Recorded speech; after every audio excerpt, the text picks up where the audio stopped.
Bagaimana caranya agar kita tetap bisa konsisten menjaga iman dan ibadah setelah Ramadan, Ustaz? Waduh, ini pertanyaan dapat hadiah begini. Polos nanya bagus nih. Bagaimana caranya agar kita tetap bisa konsisten menjaga iman dan ibadah setelah Ramadan? Gini. Kata ulama, iman itu kan yazid wa yanqus. Iman itu naik, turun. Jadi kalau kita pengen jaga iman, kudu tahu nih, yazidu bit ta'ah wa yanqusu bil maksiat. Iman naik dengan ketaatan, turun dengan kemaksiatan. Jadi yang tahu naik turunnya iman siapa? Kita yang punya. Orang nggak ada yang tahu. Kita yang tahu nih, kalau lagi rajin, iman lagi naik, ya otak pengajian mana kita nggak datang. Sampai temennya semua marbot, betul ya? Handphonenya kalau dilihat kontak name-nya UST titik Ustadz semua temannya. Iman stabil. Tapi kalau iman lagi turun, masya Allah, tinggal di Blok S Brawijaya jauh bener, mana macet lagi, oh nggak nyampe tuh. Iman turun tuh. Iman kalau lagi turun, benci banget sama imam baca panjang kalau lagi turun tuh. Padahal imam negakin sunnah dan sering disampaikan dalam ceramah, sunnah diperpanjang, denger. Cuma kalau iman lagi turun, astagfirullah. Walantolin, amin. Imam praktekin Yasin. Mamun di belakang ngedos. Ya Allah. Artinya ngomong nanti di mana ya? Yang batal yang di pojokan ngomong, kok ada menemani imam. Batal dia ngomong. Udah imam Yasin, Allahu Akbar. Itu kalau iman lagi turun berat. Iya. Ngaji aja kalau iman lagi turun, ngaji belum apa itu begini. Ya Allah, tinggal ngipas mulu. Tuh kalau iman lagi turun tuh, kalau iman lagi kenceng, ngaruh. Sampai temennya capek lihat dia ngaji mulu. Ya iman lagi stabil. Nah kita yang tahu tuh. Jadi kalau pengen konsisten dalam iman, harus ngerti apa yang bisa meningkatkan iman. Amal soleh itu tiap orang beda. Jangan suka lihat dia rajin sedekah, kita sedekah, belum tentu. Karena finansial berbeda. Ada yang mungkin gampang sedekah, ada yang gampang berpuasa, ada yang gampang silaturahmi, ada yang gampang bergaul, macam-macam. Yang penting amal soleh. Ya, tegur sapa, assalamualaikum. Kita sih duit nggak ada tak, cuma senang negor orang aja. Waalaikumsalam. Mana masalah? Ya, menghilangkan sesuatu yang berbahaya dari jalan itu kan bagian dari iman. Masya Allah. Memudahkan orang untuk tahu di mana masjid, di mana ini, itu semua iman. Ya jangan diidentikan dengan uang, enggak harus begitu, enggak. Ya, ayo kita yang tahu yang gampang buat kita apa? Tingkatkan iman. Istighfar atau apa gitu ya. Bagaimana hukumnya mengenai perbudakan dalam Islam? Perbudakan dalam Islam itu adalah sesuatu yang disyariatkan. Orang ini kan pengen tahu cerita tentang budak, tapi yang dia lihat berita-berita dari Amerika, dari luar negeri, ngaco. Perbudakan di Islam itu nggak seperti yang kita lihat dalam film-film yang dibuat oleh orang Yahudi. Budak di Islam itu, masya Allah, kan budak itu bahasa Indonesia betul. Artinya orang yang mengikuti tuannya, gitu lah. Kalau di Malaysia ya anak kecil namanya budak, beda lagi ya. Kalimat budak ini kita tabu banget. Ya, kalimat pembantu aja hina. Padahal raja pembantu Haramain, Khadimul Haramain. Kita mau bilang apa? Karena keterbatasan bahasa. Budak dalam Islam, ya itu betul-betul disandarkan agama kepada tuannya. Yang tuannya makan, budak juga makan. Yang tuannya pakai, budak juga pakai.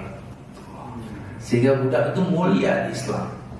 Ya, tidak seperti yang kita lihat budak dipecut, diperkosa, disakitin. Itu yang kita tahu tuh begitu. Jadi timbulnya Islam kok perbudakan. Kalau saya sih tetap ngefans sama Abraham Lincoln untuk arti budak. Oh, begitu. Salah. Akan terjadi perang nanti antara Islam dengan kafir. Akan terjadi perbudakan. Rampasan perang manusia namanya budak. Tapi di Islam memerdekakan budak adalah baik kalau dia sudah siap untuk dibebaskan. Ya karena memang sifat budak ini nggak seperti sifat tuannya, beda. Budak ini kalau nggak dididik bahaya sekali karena karakternya buruk dan lain-lain gitu ya. Jadi di Islam itu memang akan ada, sekarang sudah nyaris nggak ada.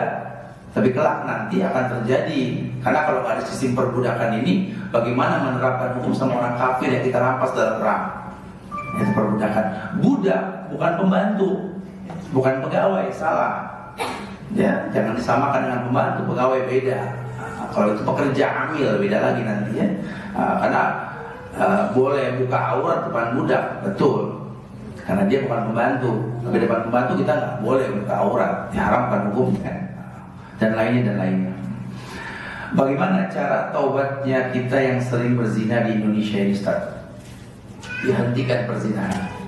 Memang hukum asal orang berzina itu kalau dia sudah menikah, rajam. Jadi Islam ini nggak halalkan membunuh. Membunuh boleh di 3 hal. Yang pertama namanya kisos, al-qatlu bil qatli, bunuh balas bunuh, itu boleh di Islam.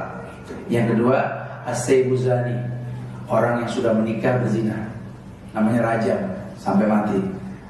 Boleh. Ketiga at-tariqul lidi wal-mufarriqu lil jamaah, orang yang keluar dari agama Islam. Khalifah suruh ngingetin, presiden raja suruh ngingetin, kalau dia ngeyel nggak mau bertobat boleh bunuh, begitu. Selain itu nggak boleh. Nah di kita ini masalahnya kan gini, Ustaz, hukum kan nggak ada hukum rajam, Ustaz.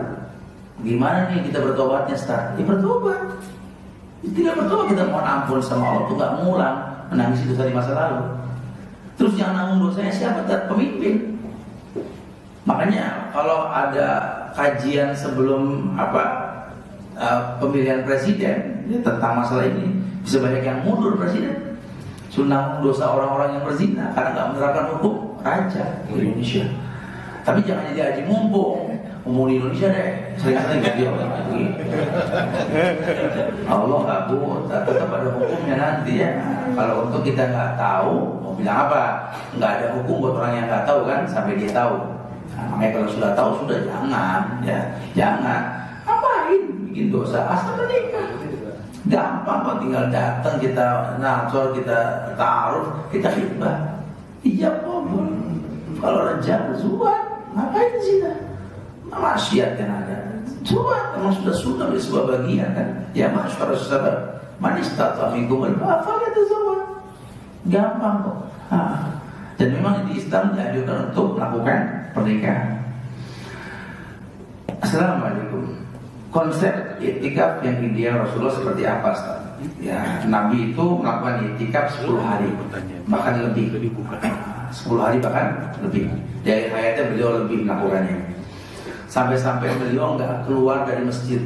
Istrinya yang menyisirkan rambutnya dari luar jendela. Itu bukan berarti besok nyontok, ini pada nyisir laki gitu, bukan gitu ya. Sunnah Rasul dan norak, bukan begitu ya. Ya kalau mau silakan aja, nggak apa-apa. Cuma nggak begitu terjemahannya. Maksudnya sampai urusan nyisir rambut aja nggak bisa nemuin bini keluar gitu loh.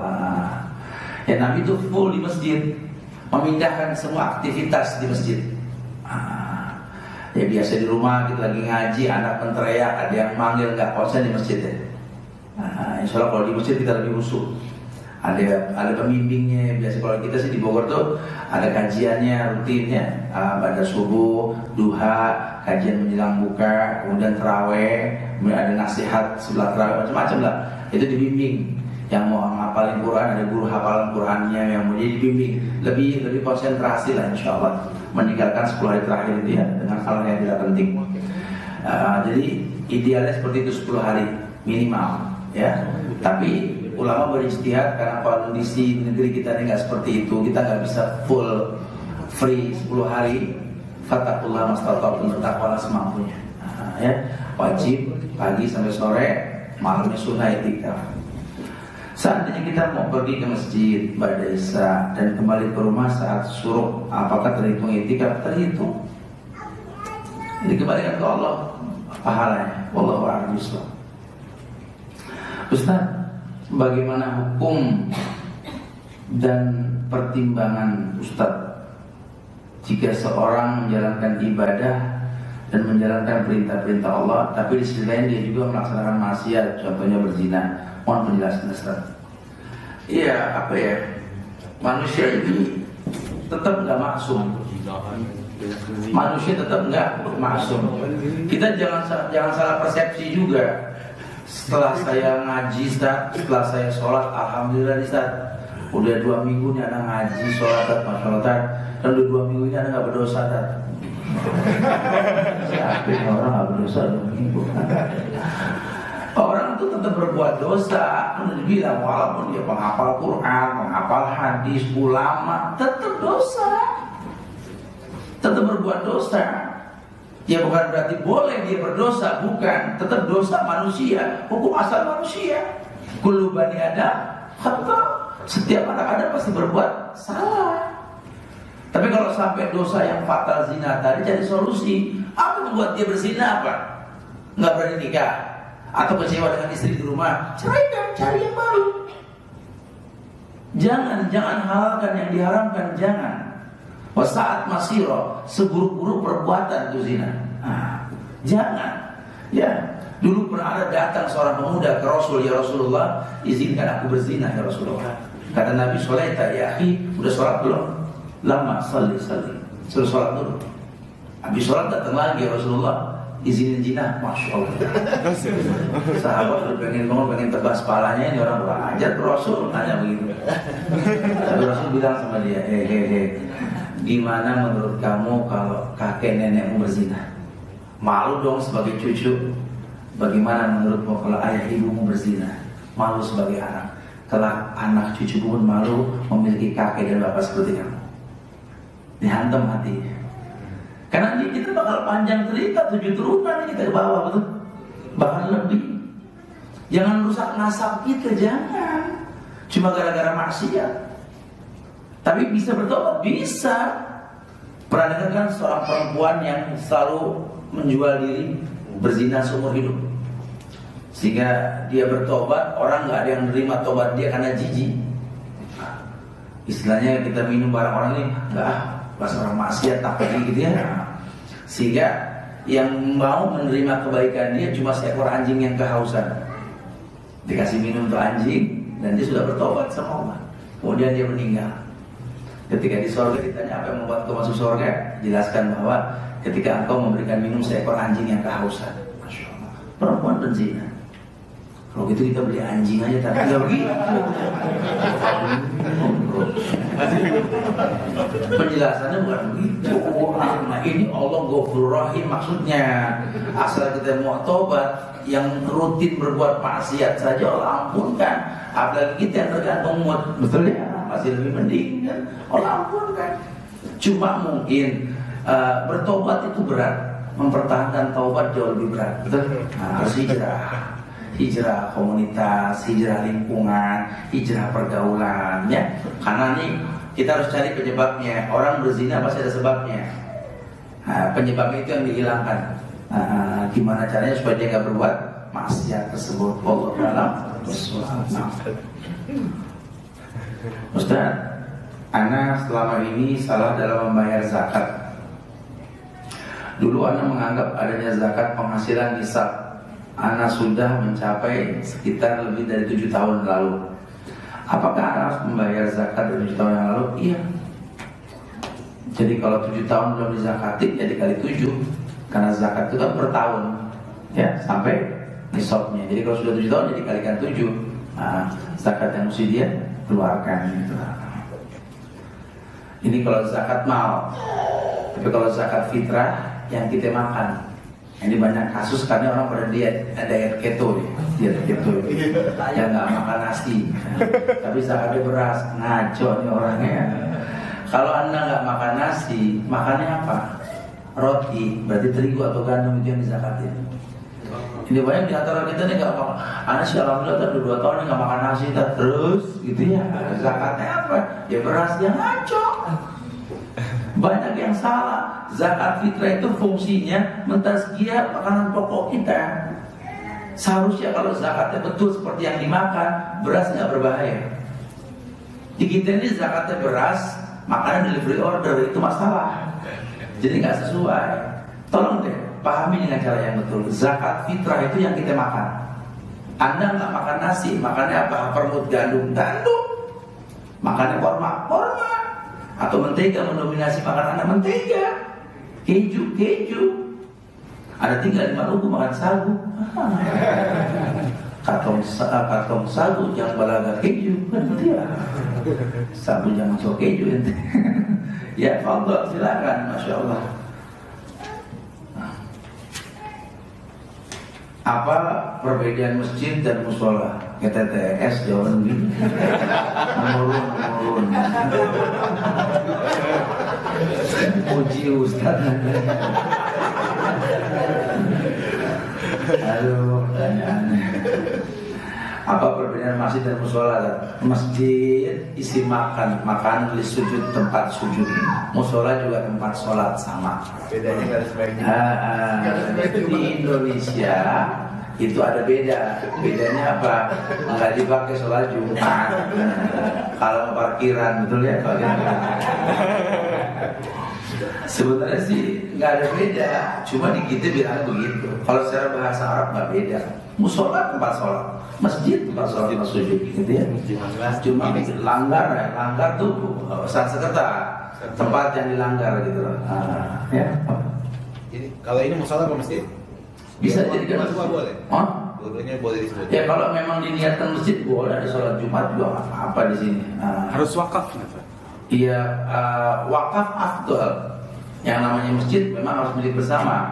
Artinya ada yang mewakafkan sehingga maslahat berjamaah.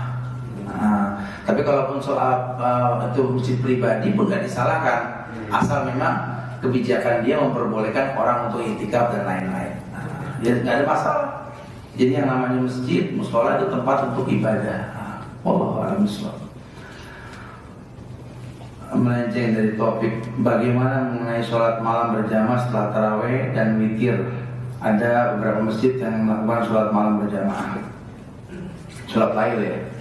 Sebenarnya sih kalau antum melihat di Haramain itu sholat itu kan 10 rakaat pertama kemarin itu saya Al-Ghamidi, kemudian 10 rakaat kedua saya Sudais, witirnya dia. Malam itu suka ada lagi melakukan sholat lain itu buat orang yang belum sempat melakukan sholat tarawih tadi, karena nggak mungkin orang melakukan sekali melakukan, karena jutaan manusia nggak mungkin lah ya, ada tahapan gitulah. Nah di kita juga sebenarnya kalau memang mau menambah jumlah rakaat tarawih berjamaah malam boleh, nggak ada masalah. Yang penting tidak ada 2 witir dalam satu malam. Ya. Ente ini udah nih 8 dengan 3 witir, malam ada yang lagi sholat lagi, ikut lagi apa? Yang penting jangan witir. Menambah jumlah rakaat sholatul lail masna. Karena sholat malam itu 2 nggak terhingga, boleh, itu nggak ada masalah. Ya. Apakah perbedaan hanya terjadi saat terjadi peperangan? Maksudnya apa? Apakah perbudakan hanya terjadi saat terjadi peperangan? Iya, salah satunya iya. Ya, karena budak juga nggak selamanya dapat dalam peperangan. Tapi membeli dari orang kafir diperbolehkan, untuk membebaskan budak tersebut boleh. Karena memang itu sudah hukum dunia seperti itu. Islam meluruskan, tapi dalam Islam itu raqabah lebih utama. Memerdekakan budak itu lebih utama dari Islam. Ya. Tapi memang itu terjadi bukan tidak, karena dalam hukum perang rampasan barang namanya ghanimah. Rampasan perang manusia namanya budak. Wallahu a'lam bishawab. Kalau nggak dimerdekakan juga boleh, Ustaz? Boleh, nggak ada masalah. Tapi memerdekakan jauh lebih mulia. Karena pelihara boleh, Ustaz? Boleh, nggak ada masalah. Jadi halal, Ustaz? Halal, kalau yang betul-betul dia perbudakan seperti itu ya. Cuma memang Bisa kasih gambaran nggak, Bang? Contoh budak yang diarahkan sekarang tuh kayak gimana? sekarang nyaris sudah nggak ada. Nggak ada. Nyaris tidak ada sekarang. Ya, saya nggak menemukan. Wallahu a'lam. Nyaris tidak ada sekarang. Sekarang gini, Ustaz, kalau misalnya nih ada perempuan-perempuan yang masih pada kecil-kecil tuh dari kampung, tiba-tiba ditipu lah nih sama, kan banyak zaman sekarang panti pijat Ustaz. Iya. Akhirnya mereka dipaksa bekerja di situ. dia dengan akadnya nggak tahu seperti apa, apakah itu dikategorikan budak, Ustaz? Ya enggak. Nah, Itu pekerja, itu bukan budak. Beda, budak itu bukan begitu. Budak itu hasil rampasan perang yang diperjualbelikan. Ya. Jadi hukum asalnya memang orang kafir yang diislamkan dengan cara perbudakan. Ya, tapi kalau orang kampung yang dijadikan pekerja seks komersial, Bukan budak. bukan budak, itu mah pekerja. Tapi ada nggak sih Tat, hadisnya mengenai pekerja seks komersial itu pelacur, hadis ataupun Qurannya? Itu sih bukan menghasilkan zina. Hubungan tanpa pernikahan apa namanya? Zina. Kalau dia sama budak kan halal. Iya, kalau perbudakan kan beda babnya. Dan sekarang memang nggak masuk ke soal seperti itu. Kayak nanti antum perang lawan orang kafir. Dalam peperangan resmi itu mereka kalah. Ya, maka orang lakinya itu disita sebagai budak, perempuan juga bisa diambil sebagai budak. Itu antum bisa lihat. Tapi kata Rasul kan bahwa dalam memilih nasab itu bukan cuma tampang yang dicari, silsilah. Orang terfokus nih cuma enak aja bisa hubungan gratis doang, bukan begitunya gitu loh ya. Itu bukan itu permasalahannya. Bisa gak kita menjaga agama budak kita? Kewajibannya banyak. Karena tanggung jawab kita sama Allah. Ya, bukan cuma sekedar dinikmatinya saja. Inilah yang membuat orang-orang perempuan ini merasa hina banget sih perbudakan gini. Karena zaman Rasul, masya Allah. Sehingga sekarang banyak orang mengaku keluarga Rasul. Kalau aku buka silsilah, awal mulanya mereka budak. Budak yang ada di keluarga Rasul. Ya, sudah seperti keluarga mereka, beranak pinak mereka. Sehingga sekarang mengaku keluarga Rasul. Mana ada nasab keluarga Rasul nyembah kuburan? Nggak ada. Berbuat maksiat nggak ada. Ya, dan lain sebagainya. Kalau antum buka sangat seperti itu nantinya berantakan. Ya benar. Kalau hamba saya itu apa artinya maksudnya? Iya, itu dia budak. Berkembang isu ini.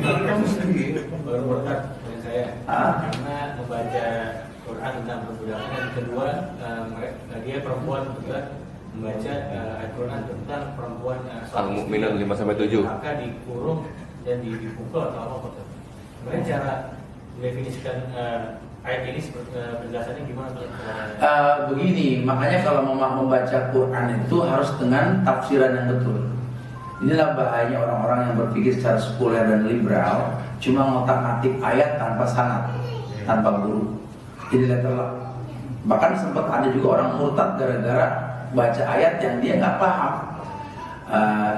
Ketika Allah mengatakan inni ja'ilun fil ardi khalifah, aku akan menjadikan manusia di muka bumi.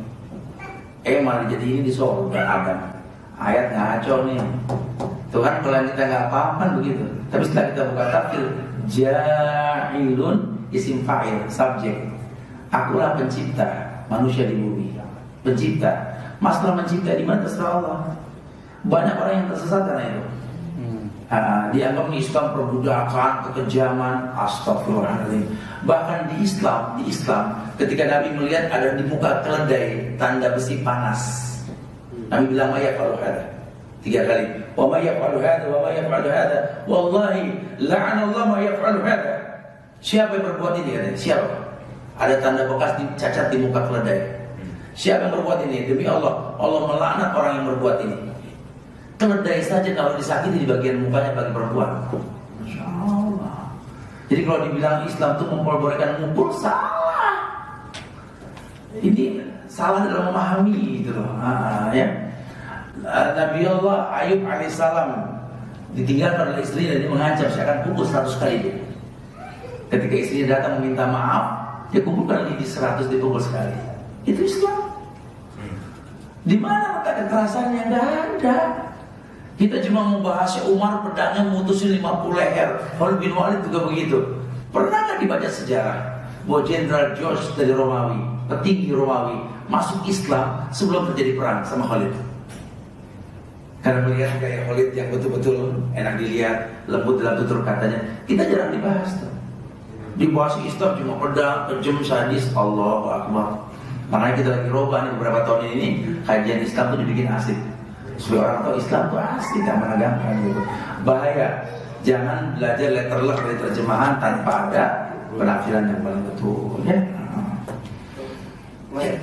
apa hukumnya kalau kita sholat di masjid terus di sebelahnya itu ada kuburan, jadi nggak ada batas gitu. Jadi, Oh iya. Bahkan Nabi mengatakan la taqumu fihi abada. Jangan pernah berdiri sholat di atasnya. La taj'alu qabri sonaman yu'bad. Jangan kau jadikan kuburku patung yang disembah, kata Rasulullah. Nah, orang suka bilang, tapi di Nabawi kan ada makam Rasul. Makanya kalau lagi umroh ngobrol sama Rabat Nabawi. Jangan cuma ritual ibadahnya doang. Datang ke museum, lihat gimana posisi rumah Nabi, Raudhah Nabawi dulu tuh gimana. Ini rumah Rasul, ya, ini jalanan menuju Baki. Yang sekarang kita jalan tuh, Assalamualaikum ya Rasulullah gitu. Itu jalanan, itu dulu rumahnya Asma, rumahnya Hafsah, rumahnya Hafsah dulu itu ya. Karena Nabi itu mengumpulkan istrinya tuh di situ. Ya. Nah, ini rumah Rasul, ini Raudhah 9 meter, ya. Ini mimbar Rasul, ini mimbar Rasul. Nah, Nabawi itu di sini. Jadi Nabi kalau keluar rumah berdoa di Raudhah jalan, sambil mimbar dia pidato atau terus ke Nabawi. Orang sekarang nggak paham, pada sholat di Raudhah, yang nyuruh sholat siapa? Nggak ada, sholat di Nabawi 1000 kali lipat, bukan di Raudhah. Raudhah kita berdoa, mana ada tahiyatul Raudhah? Nggak ada, karena nggak sampai pemahaman ke sana. Ya, memang nggak boleh sholat, boleh. Silakan, cuma sayang kenapa di Raudhah ada Nabawi yang 1000 kali lipat gitu. Bedanya apa? Karpet hijau, karpet merah. Kenapa lama-lama sengaja supaya nggak diusir sama polisi? Terus sholat apa tadi? Apa aja yang diusir?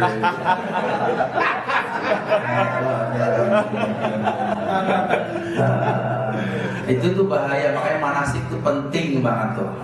Saya kalau lagi di Nabawi, saya tiap bulan di sana, tiap pagi bulan, saya bawa orang lagi duduk di majlis saya terjemahin.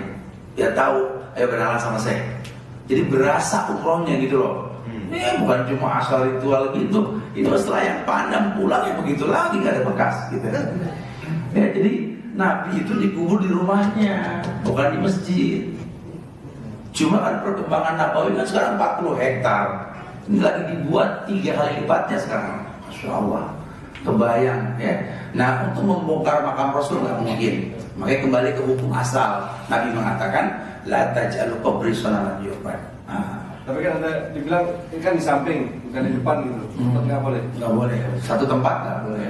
Ya. Kan beda apa? Ucapan salamnya beda. Kita kalau masuk kuburan nyautnya apa? Assalamualaikum warahmatullahi. Masuk masjid apa ya? Allahumma ftah li abwaaba rahmatika. Sekarang kalau kita masuk masjid ada kuburan, ada orang.